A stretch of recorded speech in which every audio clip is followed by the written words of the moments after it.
Hello, good morning. स्वागत अभिनंदन है आप सभी का। तो आप सभी को मैं बता दूं कि मेरे इस चैनल पर मैं आपको पशु परिचर वाली तैयारी करवा रहा था। कौन सी तैयारी करवा रहा? पशु परिचर। क्लियर? अब मैं लगभग 16 क्लासें डाल चुका हूं, ठीक है, अच्छे से। क्लियर? आपको 16 क्लासों का रिवीजन करना है। और देखो, एक बात मैं आपको बता देता हूँ। पशु परिचर में देखो, सिलेक्शन लेना बहुत आसान चीज़ है, ज़्यादा टफ नहीं है, बिल्कुल टफ नहीं है, मैं तो ये तक कहूँगा। क्योंकि देख लो, 105 नंबर का आपका पार्ट ए है और 45 नंबर आपका पार्ट बी है। क्लियर? पार्ट ए है जिसमें आपका राजस्थान जीके और फिर आपका थोड़ा सा साइंस और गणित और current affair. Clear? Current affair केवल राजस्थान का ही पूछा जाएगा। क्लियर? साफ लिखा हुआ उसमें, कोई आपको जैसे सिलेबस का मैंने वीडियो बना रखा, आप अच्छे से देख लेना, अभी 2-3 दिन पहले ही बनाया था। तो ये 4 है, मतलब राजस्थान जीके में आपका देखो, राजस्थान भूगोल भी है, राजस्थान कला एवं संस्कृति भी है और राजस्थान इतिहास भी है। और पार्ट बी की अगर मैं बात कर लूँ तो पार्ट बी में आपके पशुपालन संबंधित विज्ञान है, जिसमें आपकी नस्ल है, दूध संबंधी तथ्य है, चारा संबंधी, पोषण संबंधी, रोग संबंधी, ये सारे हैं। तो देखो, मैं आपको बता देता हूँ, पहले वाले पार्ट में तो जिसका राजस्थान जीके अच्छा रहेगा ना, वो अच्छा स्कोर कर पाएगा बंदा, क्योंकि राजस्थान जीके का वेटेज ज़्यादा रहने वाला, पहले से बता दिया मैंने। 105 नंबर हैं तो मान के चलो 70 क्वेश्चन, 70 प्लस ही मान लो, भले 70 प्लस क्वेश्चन जो है आपके राजस्थान जीके से बनेंगे। क्लियर? कुछ एक आप 10-12 सवाल आपके मैथ्स के होंगे, 10-12 सवाल ही आपके गणित के होंगे, विज्ञान के होंगे, और 10-12 सवाल ही आपके करंट के होंगे। बाकी सारा आपका राजस्थान जीके पूछा जाएगा। क्लियर? और पार्ट बी में तो देखो बहुत आसान, अगर अच्छे से एक भी कोई किताब आप अच्छे से पढ़ लेते हो तो पक्का आपका सिलेक्शन हो जाएगा, कोई भी दिक्कत नहीं है। दूसरा देखो, मैं अगर आप विश्वास करते हो, आपको लगता है, तो इतनी बेहतर तैयारी करवा दूंगा कि राजस्थान जीके का सवाल तो मैं बाहर नहीं जाने दूंगा, ये कन्फर्म है। भले आप चैनल को सब्सक्राइब करो या मत करो, वीडियो देखो या मत देखो, लेकिन मैं इतनी मेहनत आपको करवा दूंगा कि राजस्थान जीके आपका एक बेहतरीन तरीके से मैं आपका करवा दूंगा, जिससे कि एक भी सवाल आपका बाहर नहीं जाएगा। और वैसे मैंने बहुत सारे पेपर करवा रखे हैं, एक बार आप चेक कर लेना, कई सारे पेपर हुए हैं, मैं कह रहा हूँ ना। लेकिन 50 क्वेश्चन अगर राजस्थान जीके के आते हैं ना, तो 45 से 48 क्वेश्चन आपको वीडियोस में से मिल जाते हैं।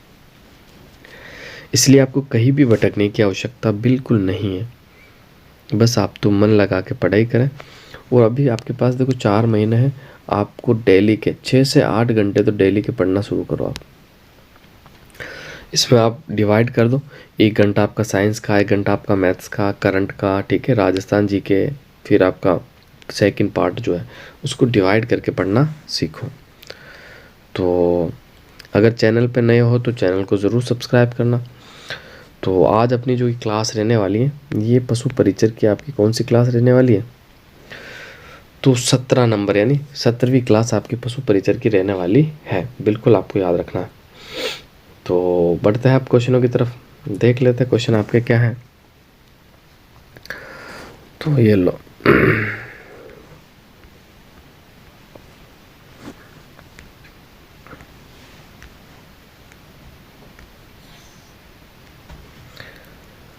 बिल्कुल साफ कर देता हूँ मैं। तो ये आपका क्वेश्चन है, अच्छे से देख सकते हो आप। इससे पहले मैं आपको आपकी जो पार्ट बी है उसका कुछ हिस्सा मैं आपको पेपर से पहले करवाता हूँ। जब भी क्वेश्चन स्टार्ट करते हैं तो आज भी अपन थोड़ा सा देख लेते हैं, जो कि आपकी एग्ज़ाम की दृष्टि से बड़ा ही महत्वपूर्ण है। क्लियर? तो आज मैं आपको बताऊंगा, देखो, आज मैं आपको बताऊंगा गाय की एक नस्ल के बारे में जिसका नाम है आपका गिर। कौन सी गाय है भाई? गिर। अब देखो, ये गिर जो है गाय की नस्ल है, पहला आपको याद रखना। कहाँ पर पाई जाती है? तो मध्य राजस्थान। कहाँ पर पाई जाती है? तो मध्य राजस्थान के अंदर यह पाई जाती है। क्लियर? दूसरा, अगर मैं जिलों की बात करूँ तो देखो, आपका अजमेर, आपका भीलवाड़ा, किशनगढ़, चित्तौड़ और बूंदी, इन 5 जिलों में आपके जो गिर गोवंश की जो नस्ल है वो पाई जाती है, अजमेर, भीलवाड़ा, किशनगढ़, चित्तौड़गढ़ और बूंदी।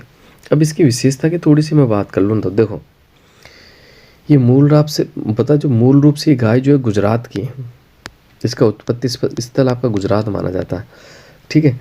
गिर के जो वन में पाई जाती थी ये नस्ल। राजस्थान में इसे किस नाम से भी जाना जाता है, देखो रेंडा नाम से भी जाना जाता है इसे, क्या, रेंडा, ठीक है। और अजमेरा के नाम से भी जाना जाता है इसे, अजमेरा, क्लियर। इसके अलावा ये द्विप्रयोजनी नस्ल है, ये बाहर भी उठा सकती है और दूध भी देती है, दोनों काम करती है। इस गाय के जो कान होते हैं ना वो केलों के पत्तों के जैसे होते हैं, आपको याद रखना। कैसे होते हुए इसकी पहचान है, देखो सवाल बन सकता है, केलों के पत्तों के जैसे कौन सी गोवंश के नस्ल के कान होते हैं, तो आपका उत्तर हो जाएगा गिर, क्लियर। और ये गाय अधिक दूध देने के लिए भी प्रसिद्ध है। इसके उपनाम की मैं बात कर लूँ तो इसे काठियावाड़ी और सूरती भी कहा जाता है, काठियावाड़ी भी कहते हैं और सूरती भी कहते हैं। तो आपकी नस्ल होगी। अब चलते हैं अपन सवालों की तरफ, बढ़ जाते हैं सवालों की तरफ। तो पहला सवाल आपके सामने है, अच्छे से आप देख पा रहे हो। निम्नलिखित में से कौन सा प्राचीन स्थल उत्खननकर्ताओं से सुमेलित नहीं है, क्लियर। अगर मैं देखो इसकी बात करूँ तो ये क्वेश्चन आपका डिलीट कर दिया गया, ठीक है, ये क्वेश्चन आपका डिलीट कर दिया गया, इसलिए अपन इसकी चर्चा नहीं करेंगे। बैराट सभ्यता आपका जयपुर में पड़ जाती है, आहड़ सभ्यता आपके उदयपुर में पड़ती है, कालीबंगा सभ्यता आपके हनुमानगढ़ में, बागोर सभ्यता आपके भीलवाड़ा में, क्लियर।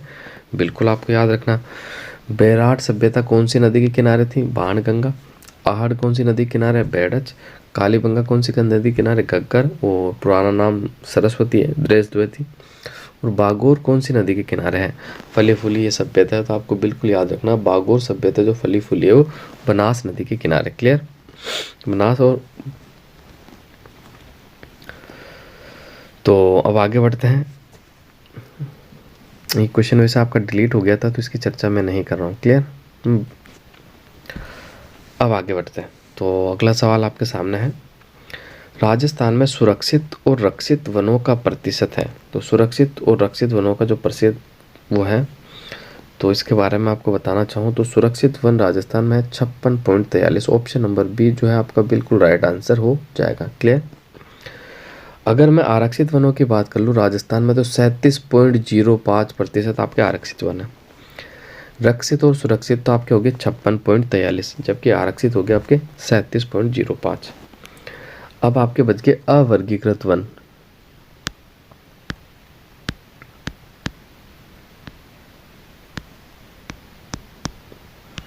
अवर्गीकृत वन की बात कर लूँ तो अवर्गीकृत वन आपके जो है बिल्कुल मैं बात कर सकता हूँ कितना, 6.46%, कितना, 6.46% आपके राजस्थान में अवर्गीकृत वन पाए जाते हैं। ये जो मैं चर्चा कर रहा हूँ कि राजस्थान में प्रशासनिक दृष्टि से वनों को 3 भागों में बांटा गया, आरक्षित, रक्षित और अवर्गीकृत वन, ठीक है, क्लियर। देखो आरक्षित वन राजस्थान में सबसे ज़्यादा आपके उदयपुर में पाए जाते हैं, ठीक है। आरक्षित वन सबसे ज़्यादा कौन से जिले में, उदयपुर में, ठीक है। और रक्षित वन सबसे ज़्यादा आपके 12 के अंदर पाए जाते हैं, जबकि अवर्गीकृत वन सबसे ज़्यादा आपके बीकानेर में पाए जाते हैं, क्लियर। तो देखो प्रशासनिक दृष्टि से जो वन को बांटा गया ना, यहाँ से कई बार एग्जाम में सवाल बनता है, ज़्यादातर सवाल आपका यही से पूछा जाता है। तो ये सारे आंकड़े आप देख लेना। बढ़ते आगे। निम्नलिखित में से कौन सी स्थल आकृति अरावली श्रृंखला में अवस्थित नहीं है। देखो भोराट का पठार अरावली में है, लसाड़िया का पठार अरावली में, गिरवा की पहाड़ी अरावली में। ये जो मुकुंदरा की पहाड़ी है ये अरावली में नहीं है। सर ये कहाँ पड़ती थी, आपके हाड़ौती के पठार में पड़ती है। कहाँ पड़ती है, हाड़ौती के पठार के अंदर पड़ती है। और हाड़ौती का पठार आपका अरावली का पार्ट नहीं है, ये मालवा के पठार का हिस्सा है, मालवा का पठार का हिस्सा है और विंध्य श्रेणी का हिस्सा है, ठीक है, बिल्कुल आपको याद रखना। इसीलिए ये जो मुकुंदरा वाली पहाड़ियाँ है ये अरावली में मौजूद नहीं है। भोराट का पठार तो बिल्कुल आप सभी को पता है, गोगुंदा से कुंभलगढ़ के मध्य फैला हुआ।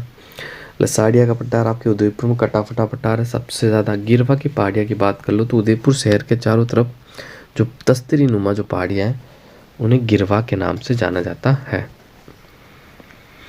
आगे बढ़ते हैं। क्वेश्चन नंबर 4 आपके सामने है, देख लेते हैं क्वेश्चन नंबर 4 आपका क्या। निम्नलिखित में से कौन सा पर्यटन स्थल या जिला सुमेलित नहीं है? फूल सागर तो आपका बूंदी में पड़ता है, सुमेलित है। पांडुपुल आपका अलवर में पड़ता है, सुमेलित है। चंद्र महल आपका जयपुर में पड़ता है, सुमेलित है। किराड़ू के मंदिर आपके झालावाड़ में नहीं पड़ते। किराड़ू के मंदिर आपके कहाँ पड़ते? तो बाड़मेर में पड़ते हैं भाई। कहाँ पड़ते हैं? बाड़मेर में। और ये गुज्जर प्रतिहार शैली में निर्मित है, ठीक है। और यहाँ पर 5 मंदिरों का समूह है। कौन से गांव में बने हुए? तो हातमा गांव में बने हुए हैं। क्लियर? बिल्कुल आपको याद रखना, किराड़ू के मंदिर से कई बार आपको सवाल भी पूछा जाता है। अब बढ़ते हैं अगले क्वेश्चनों की तरफ। अच्छा, क्वेश्चन नंबर 5 है, ये देख लेते हैं अपन। निम्नलिखित में से कौन सी संस्था या स्थापना वर्ष सुमेलित नहीं है? आपको बताना है। नरेंद्र मंडल 1921 में बिल्कुल सही है। राजस्थान सेवा संघ 1919 में बिल्कुल सही है। अखिल भारतीय देशी राज्य लोक परिषद 1927 में, ये भी आपका बिल्कुल सही है। तो इसमें जो आपका गलत सुमेलित है वो ऑप्शन नंबर सी इस प्रश्न का आपका बिल्कुल सही आंसर होगा। मारवाड़ हितकारिणी सभा की जो स्थापना हुई 1923 में नहीं हुई, ठीक है। इसकी स्थापना तो आपकी कब होगी थी? वैसे तो 1918 के अंदर होगी थी। मरु हितकारिणी सभा के नाम से चांदमल सुराणा के द्वारा की गई थी। फिर बाद के अंदर इसकी जो स्थापना मानी जाती है 1921 के अंदर मानी जाती है। क्लियर? तो सी वाला ऑप्शन आपका बिल्कुल राइट आंसर हो जाएगा।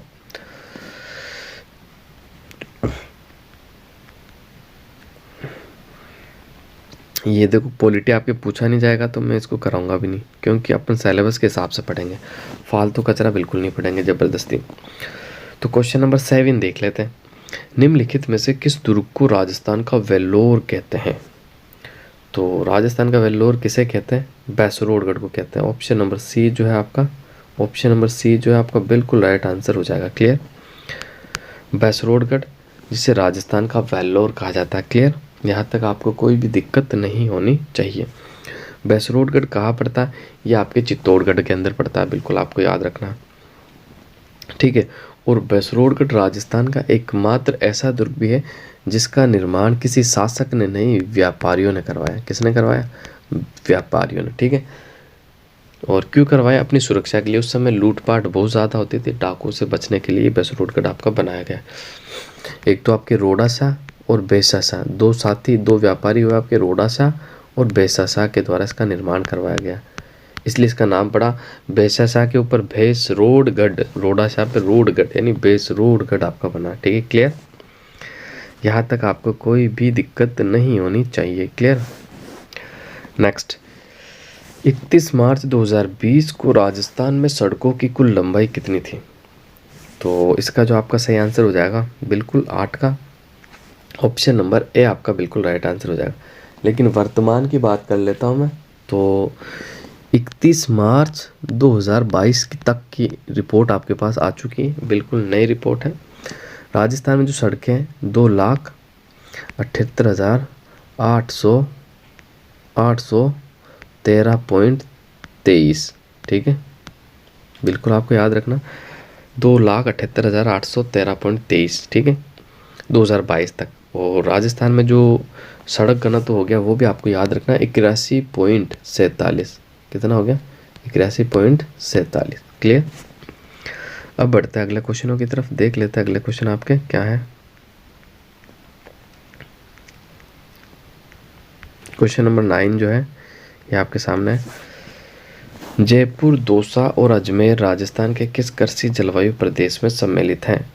जो 9 का जो राइट आंसर हो जाएगा आपका, बिल्कुल मैं बात करूँ तो ऑप्शन नंबर बी, अर्ध शुष्क पूर्वी मैदान। कौन सा मैदान? अर्ध शुष्क पूर्वी मैदान में आपका जयपुर, दौसा, अजमेर ये शामिल है, बिल्कुल आपको याद रखना है।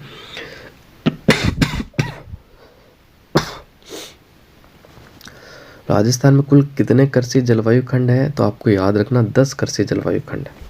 क्लियर? सबसे बड़ा कौन सा आपका? तो फर्स्ट सी सबसे बड़ा है। क्लियर? सबसे छोटा कौन सा आपका? तो फोर्थ बी। बिल्कुल मैं आपको बता सकता हूँ, सबसे बड़ा हो जाएगा आपका फोर्थ बी। क्लियर? यहाँ तक आपको कोई भी समस्या नहीं होनी चाहिए। क्लियर है? अब आगे बढ़ते हैं और इम्पोर्टेंट सवाल देख लेते हैं। ये आपका पॉलिटी का है, तो आप देख लेना एक बार, पॉलिटी आपके नहीं आने वाली है। क्लियर? कजली तीज फेस्टिवल यानी बूंदी की कजली तीज का त्यौहार मनाया जाता है, कब मनाया जाता है आपको ये बताना है।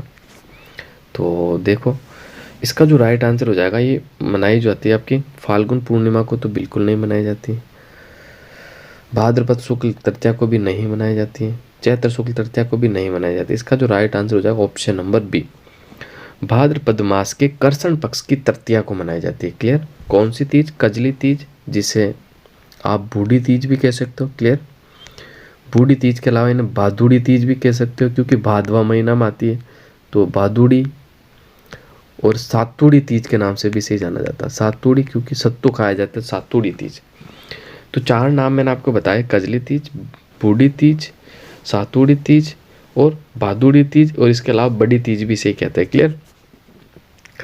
अब मैं बात कर लेता हूँ। देखो इस तीज से कई बार सवाल बना कि छोटी तीज आपकी कब मनाई जाती है। तो छोटी तीज आपकी जो मनाई जाती है वो श्रावण मास के शुक्ल पक्ष के तृतीया को मनाई जाती है। क्लियर? छोटी तीज कब मनाई जाती है? श्रावण पक्ष के शुक्ल पक्ष की तृतीया को आपकी मनाई जाती है। क्लियर हो गया? अब मैं बात कर लेता हूँ गणगौर की। चैत्र शुक्ल तृतीया को आपकी गणगौर मनाई जाती है। कौन सी? गणगौर। चैत्र शुक्ल तृतीया को आपकी क्या मनाई जाती है? गणगौर मनाई जाती है। तो छोटी तीज, बड़ी तीज, गणगौर और एक आखा तीज याद कर लो, यहाँ से अक्सर सवाल बनता है। इनकी 4 तो तारीख आपको याद हो ही जाएगी। तो आखा तीज जो आपकी मनाई जाती है वो वैशाख शुक्ल तृतीया को मनाई जाती है। ठीक है? तो यहाँ से देखो अक्सर सवाल बनता है, यहाँ से आप पक्का याद कर लेना। बढ़ते आगे। दुगारी किले के चित्रकला संबंधित हैं, किससे हैं? तो 12 का तो आप सभी को पता है। दुगारी शैली का जो संबंध आपके बूंदी से है, तो दुगारी किले का संबंध भी कहाँ से हो जाएगा? आपके बूंदी से हो जाएगा। ठीक है? और बूंदी चित्र शैली को पशु पक्षियों की चित्र शैली भी कहा जाता है। क्लियर? बिल्कुल आपको याद रखना है। अब बढ़ते अगले क्वेश्चन की ओर। अगला क्वेश्चन देख लेते हैं, ये रहा आपका। परवन, निवाज और आहू सहायक नदियां हैं। तो 13 का जो आपका राइट आंसर हो जाएगा बिल्कुल काली सिंध की है। अभी काली सिंध नदी की सहायक नदी आपकी कौन कौन सी हो जाएगी? परवन, निवाज और आहू। बिल्कुल आपको याद रखना है। बढ़ते हैं आगे, अगले क्वेश्चन देखते हैं। भेड़ की खेरी नस्ल पाई जाती है। देखो अब देखो ये बड़ी इंपॉर्टेंट नस्ल है, खेरी बेस। आप में से कई बच्चों ने पहली बार देखा होगा। खेरी जो नस्ल है ना आपकी, ये जोधपुर, नागौर और पाली जिले के अंदर पाई जाती है। ठीक है? और ये जो खेरी नस्ल है ये भेड़ की नस्ल है, आपको बिल्कुल याद रखना है। इसके अलावा भी आपकी भेड़ की नस्ल है, जैसे नाली है, ठीक है, सोनाडी है, ठीक है। इसके अलावा मैं बात कर लूँ तो चोकला है, शेखावटी है, मगरा है, ये सारी जो है ना आपकी भेड़ की नस्ल है, बिल्कुल आपको याद रखना है। आगे बढ़ते हैं।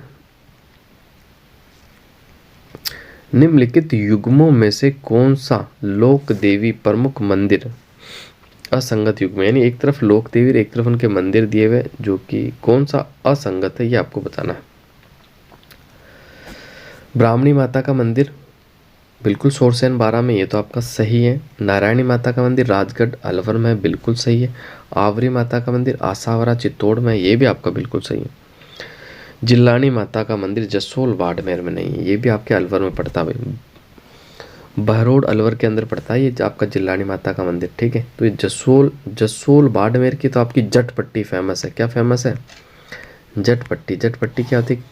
कपड़े की पट्टी होती है, उसमें बकरी के बालों से बनाई जाती हो। क्लियर? तो इसका जो आपका राइट आंसर हो जाएगा ऑप्शन नंबर डी, आपका बिल्कुल राइट आंसर हो जाएगा। नेक्स्ट, निम्नलिखित में से कौन सा आभूषण राजस्थान में स्त्रियों द्वारा गले में नहीं पहना जाता है? तो 16 की अगर मैं बात करूं तो आपका डी नंबर जो है आपका बिल्कुल राइट आंसर हो जाएगा। ओगनिया जो है ये गले में नहीं पहना जाता, ये कान के अंदर पहना जाता है। कहाँ पहना जाता है? कान में। बाकी आपका तिमनिया, मादलिया और तेवटा और टेवटा यही आपके गले के अंदर पहने जाते हैं। क्लियर? आपको बिल्कुल याद रखना है। और देखो आरएस में एक सवाल बना था, आरएस के एग्जाम में आपका, कि टोटी कहाँ पहना जाता था? टोटी भी आपका कान के अंदर पहना जाता है। आरएसएस भी बोर्ड ने ही एक सवाल पूछा था आपका कि बुल्लाक कहाँ पहना जाता है? तो बुल्लाक आपके नाक में पहना जाता है। कहाँ पहना जाता है? नाक के अंदर पहना जाता है। क्लियर? अब बढ़ते हैं अगले क्वेश्चन की ओर। जोरावा लोकगीत का संबंध है। तो 17 का जो आपका राइट आंसर हो जाएगा बिल्कुल जैसलमेर से, ऑप्शन नंबर बी आपका बिल्कुल राइट आंसर हो जाएगा। क्लियर? अब बढ़ते हैं आगे, अगले क्वेश्चन देख लेते हैं। क्वेश्चन नंबर 18 आपके सामने है। निम्नलिखित में से कौन सा शहर राष्ट्रीय राजमार्ग 8 पर अवस्थित नहीं है? तो 18 को जो है आपका डिलीट कर दिया गया है, तो इसकी मैं चर्चा आपको बिल्कुल नहीं करूंगा। अगला क्वेश्चन, बिसलपुर बांध में पानी की आवक बढ़ाने हेतु निम्नलिखित में से कौन सी परियोजना तैयार की गई है? तो 19 का जो राइट आंसर हो जाएगा ब्राह्मणी और बनास। ब्राह्मणी और बनास, ऑप्शन नंबर सी आपका बिल्कुल राइट आंसर हो जाएगा। क्लियर? आगे बढ़ते हैं, अगला क्वेश्चन देखते हैं। सिरोही जिले में तीव्र ढाल युक्त एवं ऊबड़ खाबड़ पहाड़ियों का स्थानीय नाम क्या है? तो 20 की मैं बात करूँ तो इसका नाम है भाकर। ऑप्शन नंबर बी आपका बिल्कुल राइट आंसर हो जाएगा। क्लियर? सिरोही जिले में तीव्र ढाल युक्त ऊबड़ खाबड़ जो पहाड़ियाँ है उसका जो स्थानीय नाम है वो भाकर है। क्या नाम है? भाकर। आगे बढ़ते हैं। कर्पूरी देवी किस राजपूत शासक की माता थी? तो 21 का जो आपका राइट आंसर हो जाएगा पृथ्वीराज चौहान तृतीय, थर्ड की जो माता थी वो कर्पूरी देवी थी। आपको बिल्कुल याद रखना है। इन्हीं पृथ्वीराज चौहान के काल के अंदर आपका त्रायन का प्रथम युद्ध और द्वितीय युद्ध हुआ था। त्रायन का प्रथम युद्ध तो आपका हुआ था 1191 में, और त्रायन का जो दूसरा युद्ध हुआ था वो 1192 में हुआ था। कब हुआ था? 1192। एक तो पृथ्वीराज चौहान तृतीय और मोहम्मद गोरी के मध्य आपका लड़ा गया था, बिल्कुल आपको याद रखना है। और महाराणा प्रताप के काल में आपका कौन सा युद्ध हुआ था? हल्दी घाटी का युद्ध हुआ था। कौन सा युद्ध? हल्दी घाटी का युद्ध। और महाराणा सांगा के काल में आपका कौन सा युद्ध हुआ था? तो खानवा का युद्ध हुआ था। ठीक है, बिल्कुल आपको याद रखना। राणा हमीर को मेवाड़ का उद्धारक कहा जाता है, बिल्कुल आपको याद रखना। ठीक है, यही से आपके सिसोदिया जो मेवाड़ के शासक थे ना, उन्होंने पीछे सिसोदिया लगाना शुरू किया था। उससे पहले गुहिल थे, अब सिसोदिया आ गए, क्योंकि ये सिसोदा गांव के रहने वाले थे राणा हमीर। आगे बढ़ते हैं, अगला क्वेश्चन देख लेते हैं। तो ये भी आपका काम का क्वेश्चन नहीं पूछा जाएगा, ये पॉलिटी रिलेटेड क्वेश्चन हो गया आपका। क्वेश्चन नंबर आपका 23। अल्बर्ट म्यूजियम की स्थापना जयपुर के किस शासक ने की थी? तो 23 का जो आपका बिल्कुल सही आंसर हो जाएगा option number B, Sawai Ram Singh तृतीय के द्वारा की गई थी। किसके द्वारा? सवाई राम सिंह सेकंड के द्वारा आपके अल्बर्ट म्यूजियम की स्थापना की गई थी। मदरसा हुनरी की स्थापना भी आपके सवाई राम सिंह सेकंड के द्वारा की गई, बिल्कुल आपको याद रखना है। और इनके काल के अंदर जो प्रशासक थे ना, वो अंग्रेज अधिकारी थे जॉन लुडलो, क्योंकि ये बहुत कम उम्र में शासक बन गए थे। ठीक है, बिल्कुल आपको याद रखना है। आगे बढ़ते हैं, अगला क्वेश्चन देखते हैं। निम्नलिखित में से कौन सा जलवायु प्रकार जिला सम्मिलित नहीं है, ये आपको बताना है। तो देख लेते 24 का जो आपका राइट आंसर होगा कौन सा होगा। तो देखो, जयपुर में आपकी BSHW नहीं पाई जाती है, यही आपका राइट आंसर है। क्लियर? बाकी गंगानगर में तो BWSW है, CWG अलवर में है, ये AW आपके कोटा में है। ये देखो, कोपेन का वर्गीकरण मैं आपको कई बार बता चुका हूँ, वापस से एक बार बता देता हूँ जिससे कि आपका कन्फ्यूज़न क्लियर हो जाए। क्लियर? ये आपका राजस्थान का मैप है। ये आपका देखो, इधर पूरा रेगिस्तान फैला हुआ है। राजस्थान के 2/3 भाग में क्या है? रेगिस्तान है। क्लियर? कितने प्रतिशत भाग में फैला हुआ? तो 61.11%। देखो, ये जो अर्ध शुष्क भाग है, देखो रेतीला आपका जो मरुस्थल है उसको 2 भागों में बांटा गया, तो शुष्क रेतीला, एक अर्ध शुष्क रेतीला। तो शुष्क रेतीला में जो जलवायु पाई जाती है ना, वो BWSW प्रकार की जलवायु पाई जाती है, जबकि अर्ध शुष्क में जो जलवायु पाई जाती है वो BSHW पाई जाती है। कौन सी? BSHW प्रकार की जलवायु पाई जाती है। और देखो, हाड़ौती के पठार का आपका कोटा, ठीक है, और झालावाड़, और इधर आपका बांसवाड़ा, डूंगरपुर और सिरोही, यहाँ पर आपकी AW प्रकार की जलवायु पाई जाती है। बाकी आपका पूर्वी मैदान में बच गया तो CWG प्रकार की आपकी जलवायु पाई जाती है। क्लियर? अब आपका कोपेन का जो जलवायु वर्गीकरण है वो बिल्कुल गलत नहीं होगा। अगला क्वेश्चन देखते हैं, क्वेश्चन नंबर 25। कौन सा वन्यजीव अभ्यारण्य राजस्थान का चौथा टाइगर बाघ रिजर्व बनने जा रहा है? बनने जा रहा नहीं है, बन चुका है। ये पेपर 2022 में हुआ था, वर्तमान 2024 चल रहा आपका। तो रामगढ़ विषधारी, जबकि राजस्थान का आपका चौथा टाइगर रिजर्व है। आज तक ये अभी तो आपका 5वां टाइगर रिजर्व भी बन चुका है। राजस्थान में कुल 5 टाइगर रिजर्व हो गए। 5वां टाइगर रिजर्व आपका कौन सा हो गया? तो धौलपुर करौली। कौन सा हो गया भाई? धौलपुर करौली। क्लियर। और इसके अलावा मैं बात करूँ तो छठा टाइगर रिजर्व भी बनने वाला है आपका, जो कि अभी प्रक्रियाधीन है, कुंभलगढ़ है। तो कुंभलगढ़ आपका छठा टाइगर रिजर्व बन जाएगा। राजस्थान में वर्तमान में 5 टाइगर रिजर्व आपके हैं। क्लियर, यहाँ तक आपको कोई भी दिक्कत नहीं होनी चाहिए। आगे बढ़ते हैं। राजस्थान के किन जिलों में अमेरिकन कपास का उत्पादन होता है, ये आपको बताना है। तो अमेरिकन कपास आपको कहाँ मिलती है, बिल्कुल मैं बात कर लूँ तो इसका जो राइट आंसर हो जाएगा आपका ऑप्शन नंबर ए आपका बिल्कुल राइट आंसर हो जाएगा। गंगानगर और बांसवाड़ा में आपकी अमेरिकन कपास पाई जाती है। क्लियर, यहाँ तक आपको कोई भी समस्या नहीं होनी चाहिए। एक बार पूछा गया था कि नरमा जो है ना, नरमा किसकी किस्म है, तो नरमा जो है आपकी बिल्कुल मैं बात कर लूँ तो ये कपास की किस्म है। किसकी किस्म है, कपास की। और कपास जो आपका उगता है वो काली मृदा में उगता है। कौन सी मृदा में, काली मिट्टी के अंदर कपास उगती है, और काली मृदा कपास के लिए बहुत ही उपयुक्त है। बढ़ते हैं अगला क्वेश्चन की तरफ। अगला क्वेश्चन देख लेते हैं, ये रहा आपका। दादू पंत में सत्संग स्थल कहलाता है। तो दादू पंत में जो सत्संग स्थल कहलाता है उसे क्या कहते हैं, अलख दरीबा कहते हैं। क्या कहते हैं, ऑप्शन नंबर बी जो है आपका बिल्कुल राइट आंसर हो जाएगा। दादू पंथ के जो संस्थापक है वो दादू दयाल है, आपको बिल्कुल याद रखना है। इनका जो जन्म हुआ था 1544 में हुआ था। और दादू संप्रदाय की आपकी प्रमुख पीठ जरूर आप याद रखना, नरैना के अंदर है। नरैना आपका जयपुर में पड़ता है। क्लियर, बिल्कुल आपको याद रखना है। चिकनी कोतली है, चिकनी कोतली क्या है आपको बताना है। तो चिकनी कोतली क्या है, तो चिकनी कोतली के बारे में आपको बता देता हूँ। ये एक शादी की एक रस्म है, ठीक है। शादी की एक रस्म है, जब शादी हो जाती है, जब दुल्हन वापस अपने घर जाती है, तब उन्हें सौंदर्य की जो सामग्री भेजी जाती है ना, उसे चिकनी कोतली के नाम से जाना जाता है। क्वेश्चन नंबर 29 आपके सामने है। हु गोरी किण पिवरी उपन्यास की रचयिता है। तो इसके जो रचयिता कौन है आपको बताना है। तो इसके जो आपके रचयिता है यादवेंद्र शर्मा चंद्र। ऑप्शन नंबर बी आपका बिल्कुल राइट आंसर हो जाएगा। क्लियर, हु गोरी किण पिवरी किसके द्वारा लिखा गया है, यादवेंद्र शर्मा चंद्र के द्वारा आपका लिखा गया है। क्वेश्चन नंबर 30 की मैं चर्चा कर लेता हूँ। पूर्व पश्चिम गलियारा किस जिले से होकर गुजरता है।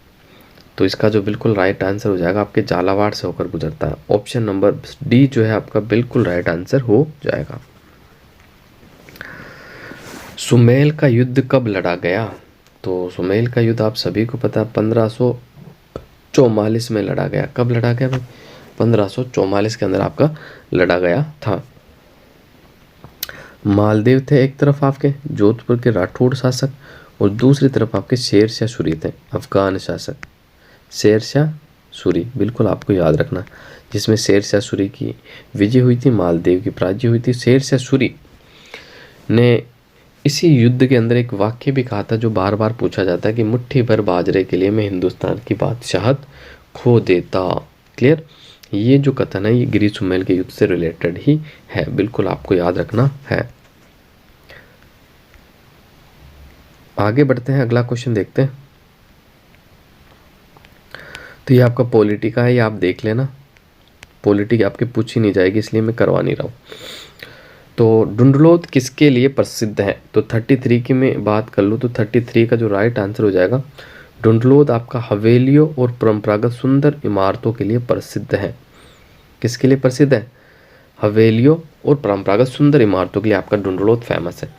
डुंडलोद आपका शेखावटी क्षेत्र के अंदर पड़ता है, बिल्कुल आपको याद रखना। आप कमेंट करके बताना कि डुंडलोद आपका सीकर में पड़ता है, झुंझुनू में पड़ता है, या चूरू के अंदर पड़ता है, कहाँ पड़ता है। 3 जिलों में से ही इसका आंसर आपका होने वाला है। आगे बढ़ते हैं। ये आपका उसका सवाल पूछ लिया किसका, पॉलिटी का, तो ये मैं आपको बिल्कुल नहीं कराऊंगा। अब आ जाते हैं अगले क्वेश्चन की तरफ अपन। क्वेश्चन नंबर 35 आपके सामने है। चंदेरिया सीसा जस्ता स्मेल्टर प्लांट स्थित है, कहाँ स्थित है आपको बताना है। तो 35 का जो आपका राइट आंसर हो जाएगा चित्तौड़गढ़ में स्थित है। कहाँ भाई, चित्तौड़गढ़। ऑप्शन नंबर ए आपका बिल्कुल राइट आंसर हो जाएगा। क्लियर, अगला क्वेश्चन देखते हैं। ग्रियर्सन ने किस बोली को भीली बोली की संज्ञा दी है? तो 36 का जो राइट आंसर हो जाएगा आपका वागड़ी। कौन सी बोली? वागड़ी। ऑप्शन नंबर ए आपका बिल्कुल राइट आंसर हो जाएगा। ग्रियर्सन ने भीली बोली को ही वागड़ी कहा क्योंकि वागड़ क्षेत्र में बोली जाती थी, इसलिए वागड़ इसका नाम रखा गया है। सुधा प्रबंध किसने लिखी? कई इंपॉर्टेंट सवाल आपके कुंभा की रचना से बनते हैं, कई बार बताया। तो सुधा प्रबंध आपके महाराणा कुंभा के द्वारा लिखा गया, ठीक है। इसके अलावा संगीत मीमांसा में इनके द्वारा लिखा गया है, संगीत राज भी इनके द्वारा लिखा गया। क्लियर, बिल्कुल आपको याद रखना है, ठीक है। और संगीत रत्नाकर पर टीका भी इन्होंने लिखा था, बिल्कुल आपको याद रखना है। आगे बढ़ते हैं। द्विधा कहानी जिस फिल्म पर बनाई गई है किसने लिखी है? तो 38 की मैं बात कर लेता हूँ, तो ऑप्शन नंबर सी आपका बिल्कुल राइट आंसर हो जाएगा। दुविधा विजयदान देता के द्वारा लिखी गई एक कहानी है जो कि इनके द्वारा लिखी गई, इस पर आपकी फिल्म भी बनाई गई है। और कन्हैयालाल सेठिया की बात कर लो तो धरती दोरारी मायड्रो हेलो किसके द्वारा लिखा गया? कन्हैयालाल सेठिया के द्वारा लिखा गया है। 2.5 दिन का झोपड़ा मूलतः था। तो 39 की अगर मैं बात कर लेता हूँ तो 39 का जो आपका राइट आंसर हो जाएगा option number B Sanskrit college था। 2.5 दिन का झोपड़ा जो कि आपकी अजमेर में पड़ता है, पहले ये संस्कृत कॉलेज था। आगे बढ़ते हैं। भारत का कितना सतही जल राजस्थान में मिलता है, ये आपको बताना है। तो बिल्कुल इसकी अगर मैं चर्चा करना चाहूँ तो 40 का जो आपका राइट आंसर हो जाएगा। राजस्थान में कितना सतही जल है? 1.16% आपका सतही जल पाया जाता है। जबकि कुल भूजल कितना, ग्राउंड वाटर की मैं बात कर लूँ, भूजल, तो भूजल की मैं बात कर लूँ तो भूजल आपका 1.70 है और सतही जल आपका 1.16% है। क्लियर, यहाँ तक आपको कोई भी समस्या नहीं होनी चाहिए। अभी आपका जीएन का पेपर था, इसके बाद में आपके इंजीनियरिंग के सवाल स्टार्ट हो गए। तो यही तक क्वेश्चन नंबर 40 तक ही आपकी राजस्थान जीके थी। तो आज की क्लास को यही समाप्त करते हैं। क्लास आपको कैसी लगी? अच्छी लगी हो तो कमेंट ज़रूर करना और सेशन को शेयर भी करना, चैनल को सब्सक्राइब भी करना। तो आज के लिए बस इतना ही। आप जितने भी साथी हैं हमसे जुड़े हुए, आप सभी साथियों को बहुत बहुत धन्यवाद।